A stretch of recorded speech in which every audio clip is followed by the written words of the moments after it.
I have a delegation both from Nigeria and Geneva. So I will let the PAMSEC from the Federal Ministry of Trade and Industry, who has been doing an absolutely wonderful job of organizing this visit, introduce his team. But from Geneva, we have His Excellency Ambassador Chad Blackman, the Ambassador of Barbados to the UN institutions and the WTO in Geneva, who has come at the behest of his Prime Minister because they want to establish strong trade and other ties with Nigeria. I have next to him, Mrs. Wase Musonge, who is the officer at the WTO responsible for Africa. She's from Cameroon, our neighbor. We have Dr. Abdul Hamid Adamu, who is the chargé d'affaires of the WTO the chargé d'affaires of Nigeria to the WTO in Geneva. And we have Ambassador Tunde Mustafa, who is the chargé d'affaires for the UN institutions in Geneva. And both of them are the ones who really managed my election in Geneva, and they did a fantastic job. So that's it. Over to you, Pamsa. Thank you very much, Excellency. My name is Dr. Sani Gozu. I'm the Permanent Secretary of the Federal Ministry of Industry, Trade and Investment. And with me from the Nigerian side, we have the Director of Trade, who is the Supervising Director for all our trade offices, trade missions across the world, Abubakar Ali. Next to him is our Director of Policy, Planning, Research and Statistics, Babagana Alkali. And next to him is our Head of the Special Duties Unit, Mrs. James Kekujo. We have other directors behind, but the list is long, but please, for the commission, staff of the ministry, thank you very much. Well, the DG WTO and our sister, Dr. Ngozi Konjo-Iweala, other distinguished members of our delegation from WTO, our friends and colleagues from Ministry of Industry, Trade and Investment, ladies and gentlemen, good morning. And I welcome all of you to the Central Bank of Nigeria this morning, but I think it's fit that I should also introduce members of our team here. On my immediate left is our Deputy Governor in charge of Financial System Stability, Mrs. Aisha Ahmad. And on her left is Mr. Shunubi, who is our Deputy Governor in charge of Operations. And next, after him, is Mr. Edward Lantek Adamu, our Deputy Governor of Corporate Services. Next is Mr. Ukeje, our Special Advisor on Economic Matters. At least I would say he's the closest person to me. His office is just next to mine. So you try to reach me, and for one reason you can't reach me. He's the next person you can reach very easily. Congratulate you again. When we were together at the villa yesterday, you said in the 73 years, right, of the existence of the WTO, a female has been given a chance to head that institution. And not only that, a female has been given the chance. Indeed, let me remove my mask so people can see me very well. And all of you can wear your mask while while I have the freedom to. Not only that, a female has been given the chance to superintend over the affairs of the WTO, but that a Nigerian has been given that chance, and we think that it is a recognition of Nigeria as a big economy, as the largest economy in Africa, as the largest populated country in Africa. And of course, you know, when you talk about trade, you talk about where is the market. And if you're talking about the market in Africa, naturally your first point of call, given that Nigeria has the largest population of over 200 million people, you would naturally think about Nigeria if you want your business to thrive in trade. And we are delighted that a Nigerian has been given that chance. We thank you immensely. Also at the Villa, I congratulate you. Also at the Villa, a couple of issues were raised yesterday on trade logistics, that Nigeria is ranked 103 in trade logistics amongst the countries. You raised issues about export finance, logistics, and the rest of them. You raised issues about supporting Nigeria in the area of COVID, vaccinations, and the rest of them. And I am trying to say that we deeply appreciate the fact that you have raised these issues, and we know, being one of us, that you will take these issues very seriously to support Nigeria. Nigeria is a country that needs help, and I dare say help from WTO, and we would work with you. We do know, one way or the other, people may have seen or said a few things about the way we've conducted our trade, but I think it's important for me to say that some of those things have been done to also help. I know people don't like to use the word protect our own industries, but we're trying to say that we need to give a chance to our own local industries to grow. We need to give a chance for our local industries to create jobs and employment. The unemployment rate in Nigeria, and I dare say, is very high. Our youthful population of people of the age of about 18 to about 40 is almost close to about 60% of our population. You can use that to your advantage. You could also use that to your detriment. The fact that we need to create jobs for this set of people, we need to create an enabling environment for this set of people to live a gainful life, means that we have a responsibility to do so. And in doing so, we would need the support of institutions like yourself to work with us. We may have faltered in a few areas. I'm not going to deny that. We will be willing to engage with you in areas where we have concerns. And if those concerns are addressed, I want to assure you, Madam DG, that we will work with you. Nigeria is open to business to any part of the world, and we would like to work with you. You talked about vaccines, for instance. COVID-19 opened a lot of people's eyes as to what is happening, how those who may have left their markets, right, dependent on others, how they have suffered. We know that with COVID, those who were supposed to be exporting even food and drugs to other needy areas, they held back their food, they held back their drugs. And I must say that Nigeria, being a very big market, being a big country, Nigeria, with the way God has endowed it with human and material resources, I think Nigeria should be able to do something to shield its own people and ensure that we provide for our people what they need, so that we are not so heavily dependent on others. So you will see in the course of this, the Central Bank of Nigeria, and supported also by supporting the fiscal, we've done a couple of things that you may have read: providing stimulus, providing intervention, restructuring loans, reducing interest rates on loans to borrowers who have been adversely impacted. Through the co-chairmanship of myself and Aliko Dangote, we even formed the coalition against COVID for the private sector, and close to almost about 40 billion naira was raised. And in fact, this is the highest I've ever seen a private sector, a group of private sector institutions in any part of the world raise to support the efforts of government to combat the pandemic and the rest of them. We built isolation centers all over the country, including Abuja.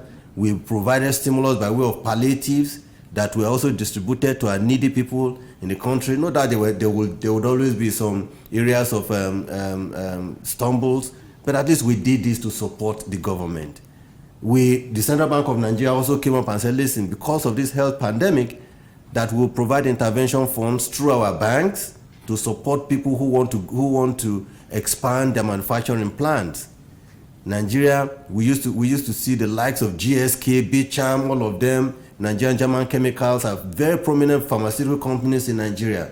But for one reason or the other, these factories closed because of certain inefficiencies in our system. We are determined to make sure that those inefficiencies are resolved. We are trying as much as possible, working in government to ensure that the needed infrastructure that they are put in place. We are working through our ease of doing business committee to ensure that we make life easy for people who want to do business in Nigeria. And you, being the DG of WTO, we would need your help. Nigeria needs to be given a chance to reset and diversify its economy. You are our sister, you are our mother, we need your support. We would engage with you, whether virtually or physically. You want us to come in any part of the world, we will hold your dress, I hold you and come with you to ensure that you help us to carry our story to the world so they understand that Nigeria needs help and that Nigeria is ready to work, but that we need help and we'll work with you. In the area of even vaccines, only last week, we even had to commission, we set up a body of experts to look at researches that are being conducted by some Nigerians and all that. And I'm happy, you are a medical doctor. I mean, ivermectin is something that people have looked at. Well, there may be, if you read, but we're still conducting research, and we are funding part of that research on ivermectin. We are willing, and so we are talking to a few manufacturing companies here who are willing to produce vaccines, but they will need collaboration from agencies or multilateral agencies abroad, and we would like to work with you. We are ready to provide the financing for this. We have Naira, we don't have dollar. So if you need Naira, yes, and then you want to import the equipment, we'll give you the foreign reason to import the equipment, whatever you need to do to conduct your research, so that Nigeria, being the biggest country in Africa, the biggest economy in Africa, I think Nigeria needs to stand up at this time and be counted. That is why we need your support, and we thank you so much again for coming this morning. Thank you, ma'am.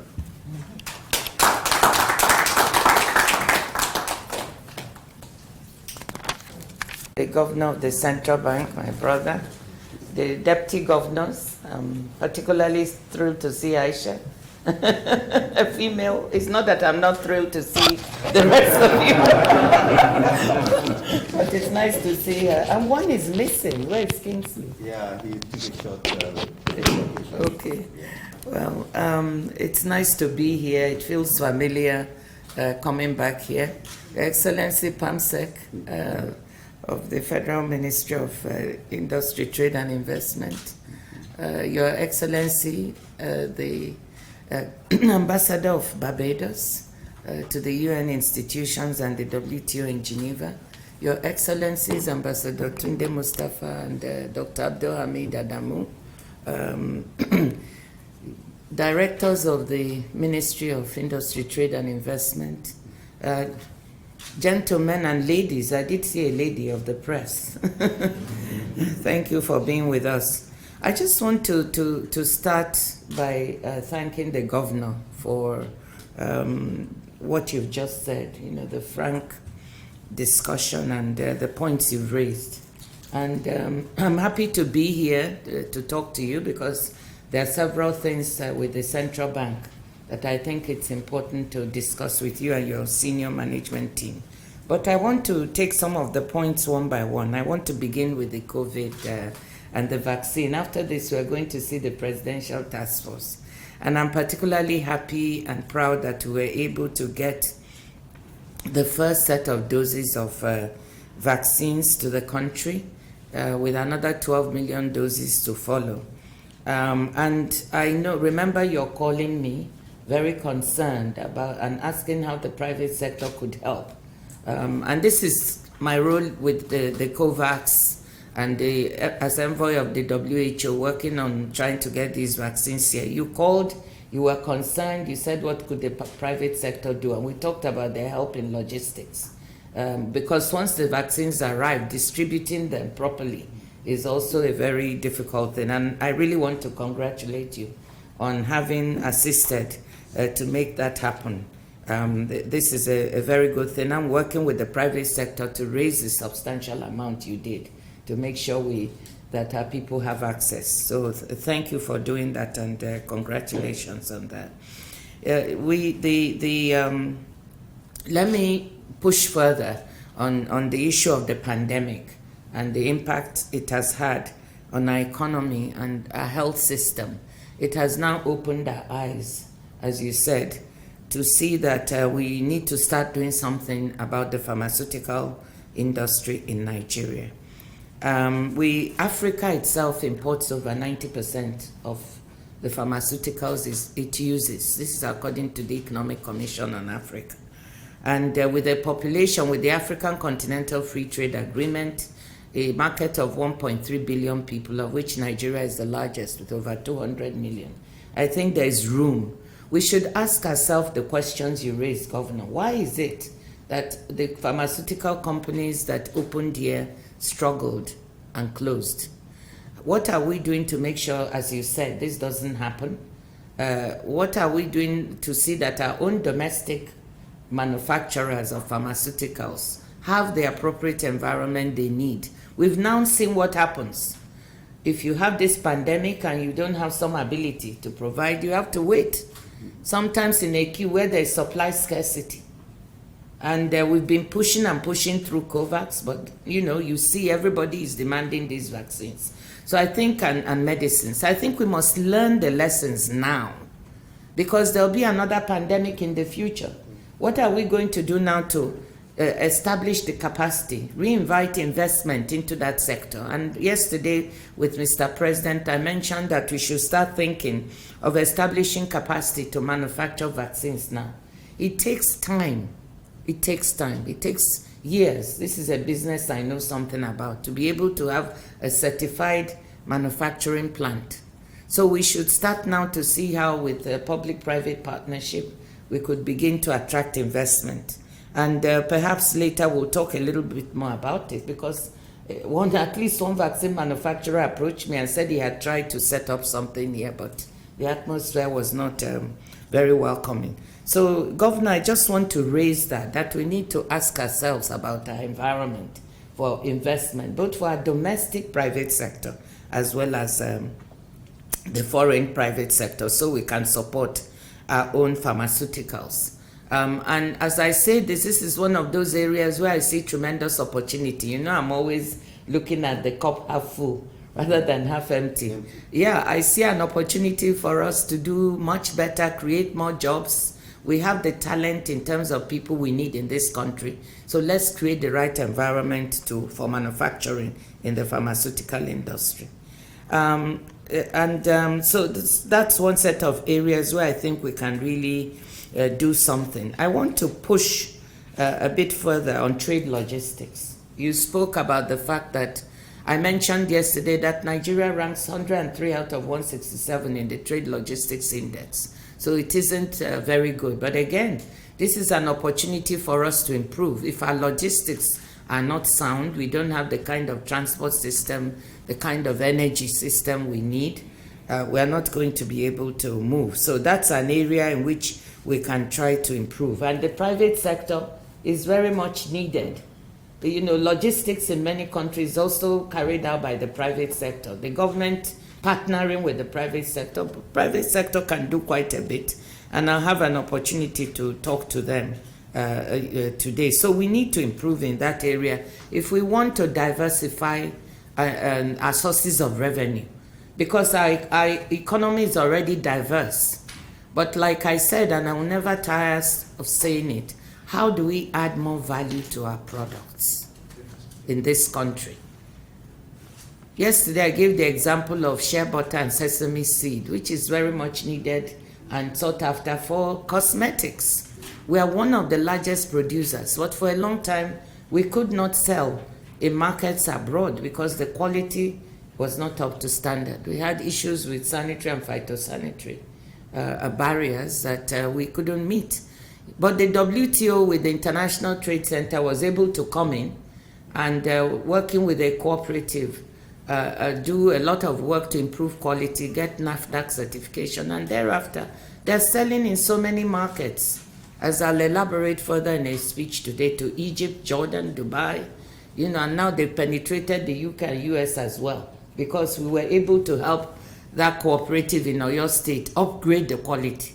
That's one example where the WTO can actually deliver specific support and touch the lives of ordinary men and women in this country. And that's what we are aiming to try to do. But permit me or forgive me for spending a little bit of time on this issue. The reason is I feel that we need to begin to talk about the transition of this economy from an oil and fossil fuel-based economy to one that is dependent on other sources of revenue and job creation. We have maybe 2 or 3 decades to make this transition.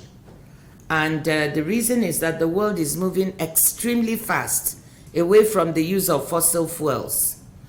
Some countries have said that by 2025, they will no longer have cars based on petroleum. In their country, it will all be electric. China is providing incentives to its young people to make sure they buy electric cars. In Europe, they are moving very fast to lower carbon emissions. So we, being a fossil fuel-based economy, need to think about what this means and how do we transition to other areas.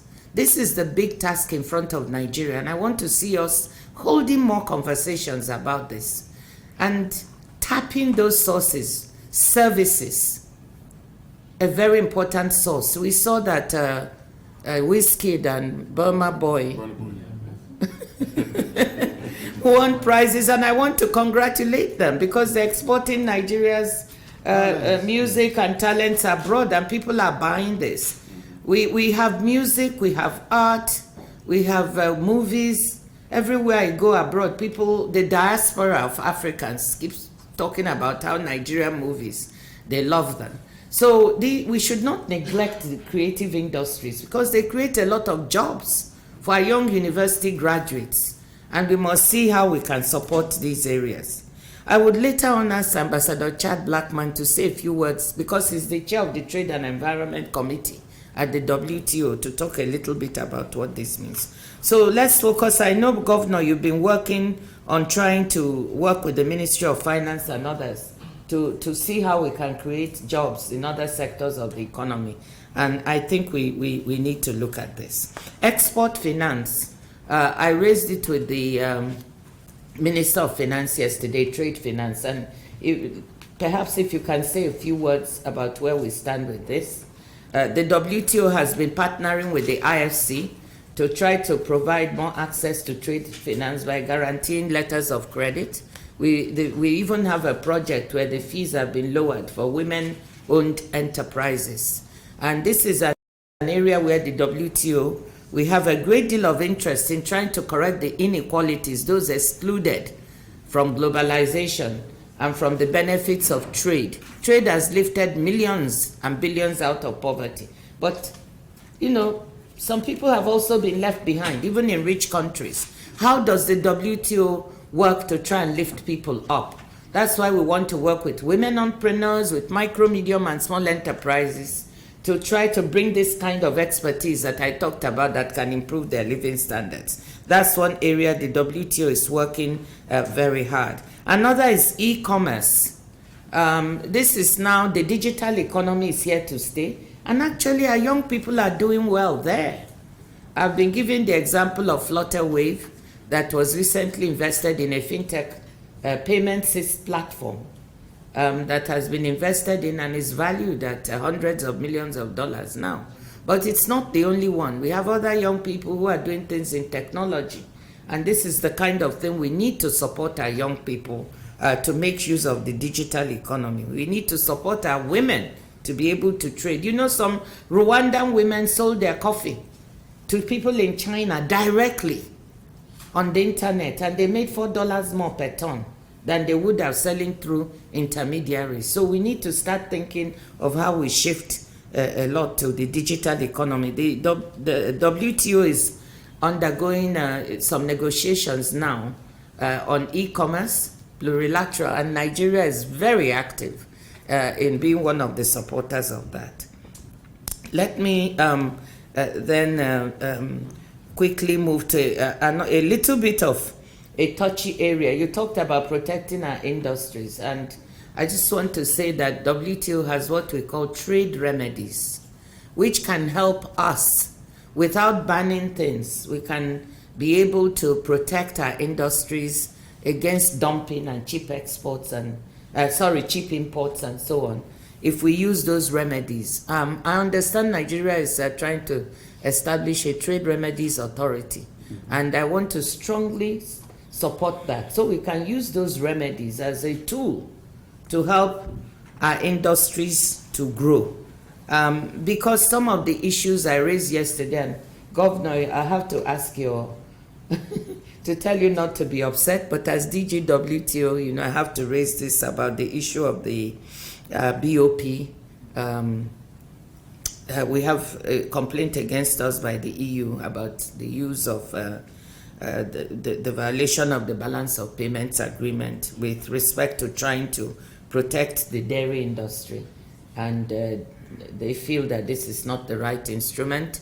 So as DG WTO, I have to make this known. But this is an issue which you have said you would like to engage on in a little more detail, so we can discuss that later and how to go about it. So in short, I want to say that I think that we have what it takes in this country, particularly in our young people, to do the necessary, which is to look forward as to how we are going to create jobs and move this economy in the direction that will support our youth in the future. There are opportunities that can be had to improve trade in services, trade in goods, so that our economy can climb out of this pandemic recession that we're in faster than would have been the case. I know it's tough now, but we can do it. And I just want to end on that note of encouragement and ask for your support in these particular areas. So thank you. If you don't mind, I want to give Ambassador Chad Blackman a couple of minutes to talk about the transition and trade and environment. Of the Central Bank, ladies and gentlemen, thank you very much for yielding the floor. Quite simply put, as the Director General would have alluded just now, and also the Governor would have mentioned in his remarks, the world is now moving away from the use of fossil fuels, and there's no secret. And this was even happening before the onset of COVID-19, and as you would have seen over the last year, the demand for such commodity has been on the decline. But in every crisis, there is opportunity. And one of the things that the Trade and Environment Committee of the WTO has been doing for some time is trying to get member states to understand what are the tangible opportunities in terms of the sustainability agenda. And using the fact of what the governor said, Nigeria is the largest economy in Africa. It is the largest economy with the largest population. So therefore you have a comparative advantage in terms of what you can do. So therefore, how do you transition your economy into a sustainable one? And I can tell you, the economy in the world, not just in Africa, and this is something that you can think about, the economy in the world that will produce goods and services that are sustainable, fit for the environment, will be the economy that is going to be ahead of the global curve, and therefore it will renown to the benefit of your domestic economy, because your exports will have a greater demand. As you heard the Director General allude, companies and the private sector abroad, they're now moving away and also offering incentives for goods that are sustainably strong. So therefore, if you think about that in terms of your manufacturing now, what are the sorts of goods that you can produce that can be sustainable, and therefore target strategically when you're exporting abroad? That is the sort of thing that you have. As I said, you have a very strong and robust private sector in Nigeria. There's no doubt about that. So therefore, conversations also ought to be had with your scientists, if your inventors. What is the gap in the market globally, and how can Nigeria fit and produce for that gap?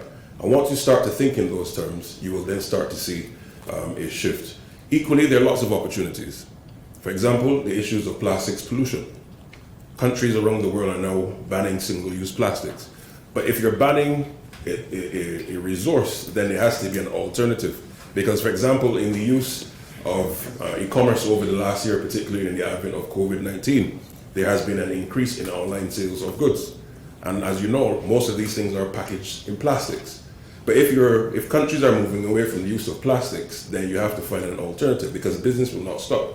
Therefore, there is a gap in the market, or there's a potential in the market for your investors, for your business sector to start to create things that the market needs, but is sustainable. So as I said, in moving away, as the Director General alluded to, there are lots of things that you can also look at. And also, for example, the issue of the circular economy. And I'm glad that we're having this conversation in the central bank, because when you talk about the circular economy, you're talking about the use of goods that have gone out of their life cycle and they're no waste, but you can then reuse them into other methods. However, the issue has been that developing countries face a financial constraint. How do you finance developing countries' capacity to be able to enter and really maximize the potential in that market? So I think all in all, once your country can get this conversation going, inspired by the words of the Director General and echoing the sentiments of the Governor, I think Nigeria and the continent can really be a game changer. Because let's face it, by virtue of the Continental Free Trade Agreement that you now have, you are now the largest economic bloc globally. And you now have to use that opportunity to turn that in a way that this continent can thrive for its person and citizens, but equally be the exporting hub globally, but have the comparative advantage in sustainable goods. So I thank you very much for those kind words.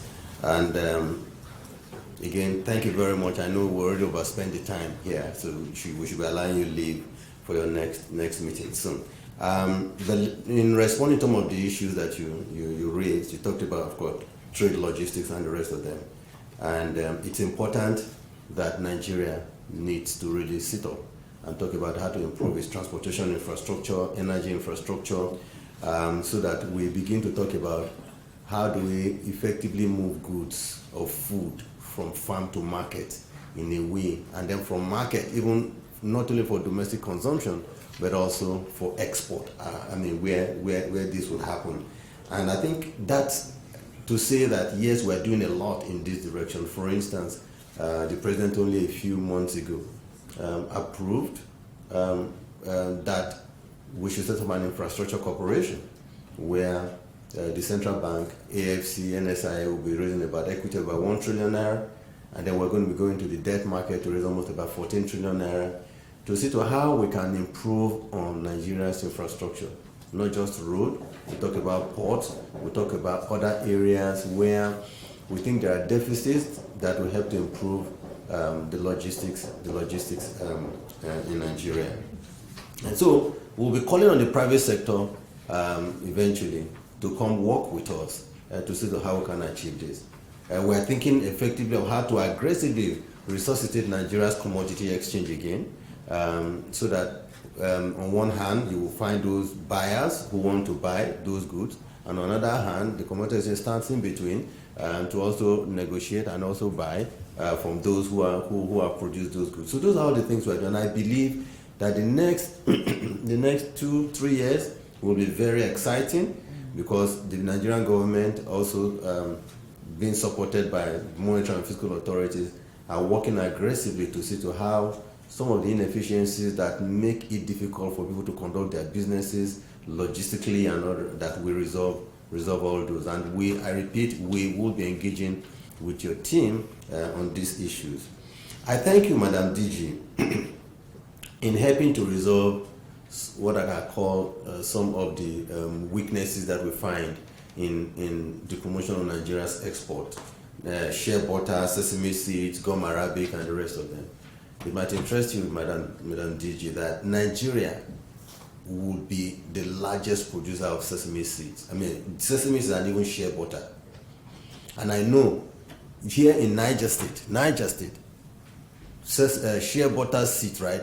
They drop. When they mature, they drop and people throw them away.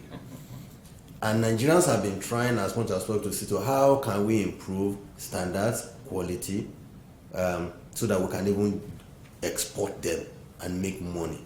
What we have seen in Nigeria before your intervention is that our own shea butter is taken from Nigeria through the borders and taken to one of the, I don't want to mention it, one of the West African countries, and they say that the ones who produce these shea butter seeds. So those are the things where we need to think of how can we open up Nigeria. We need your help in these areas. Trust me, we would not, the current administration is very, very serious about opening up Nigeria so that we can begin to talk about, moving Nigeria away from, like you use the word, fossil fuels, or moving Nigeria from an oil-dependent economy to what we can say a country that is endowed in even non-oil areas. And we have those endowments. It is just that we have to work at it, but we will need help of multilateral institutions like yourself to work with us. Luckily, you are there from Nigeria. Of course, transition of Nigeria economy from oil to non-oil, whether we like it or not, we don't have a choice. You are very correct. By, is it 2025? Even in the UK, 2027, they will stop. In fact, right now, you go into what is called congestion areas in the UK. You pay for using diesel fuel.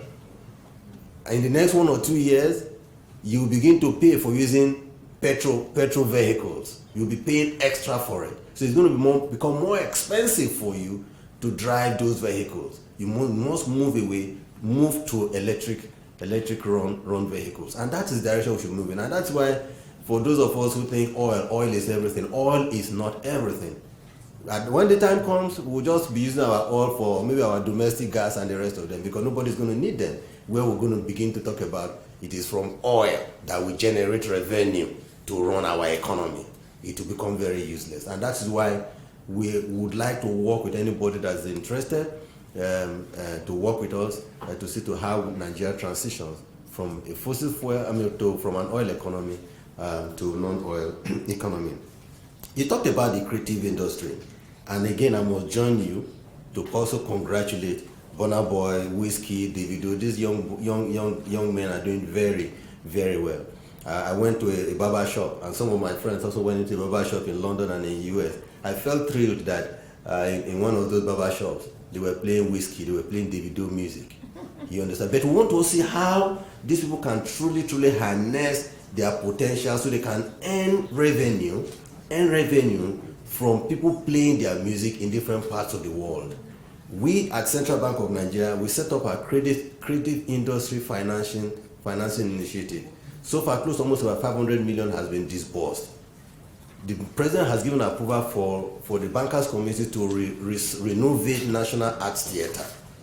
By the time that renovation is completed, we are building a music hub, movie hub, fashion hub, and also IT infrastructure hub in that area. It's going to be costing a lot of money. These are some of the things that the government is doing to make Nigerian youth know that they mean a lot to us and that we can use their creative potentials for advantage of Nigerians and not to the disadvantage of Nigerians. Okay, we're going to go now. Yeah, okay. So, I think, Padman to talk about dairy, Just that's the last point I want to raise. Madam Chair, we called a meeting about 6 years ago when I resumed. I said, look, that Nigeria has dairy potentials, the cattle and the rest of them, let us see what can be done. Nothing was done. We called dairy companies. 2 years ago, we started again. We said, listen, we're going to start a program where we're going to place on FX restriction those who want to import dairy into Nigeria. 6 of them came on board. Friesland, TGLA, a few of them. And at a meeting next door there, what did they say? They said, Governor, you have been putting us under pressure to invest locally in dairy industry. What do you do to those who are not doing anything about it? At that meeting, we took a decision that those who are not embracing our own backward integration program in the dairy industry should be restricted. It was not my decision. It was a decision taken. But what we are saying is this, Madam Chair, lastly. before you were probably born or before I was born, Friesland Campina has been importing milk into Nigeria.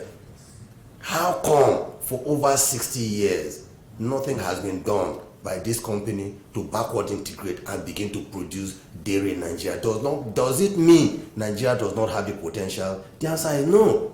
So that is why we in the Monetary and Fiscal Authority must put everybody's feet on fire to ensure that the right things are done for the good of Nigeria and Nigerians. Thank you very much. Sorry, Governor, I have to just say one word. I am, and the WTO is completely, and I think I've said it over and over, for developing our own capacity. You know that's my mantra. We must do it to create jobs. We can't export jobs. I think, Governor, I hear you. The only place where we might have a divergence is, it's not even a divergence, it's the approach. So what I'd like to discuss with you is how do you use WTO trade remedies?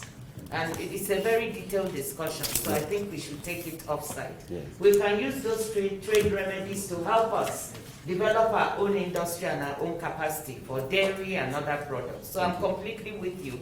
I think it's a question of how. So perhaps we can discuss that. Thank you very much. Thank you, sir. Okay. We are leaving. Oh, group photograph. Group photograph.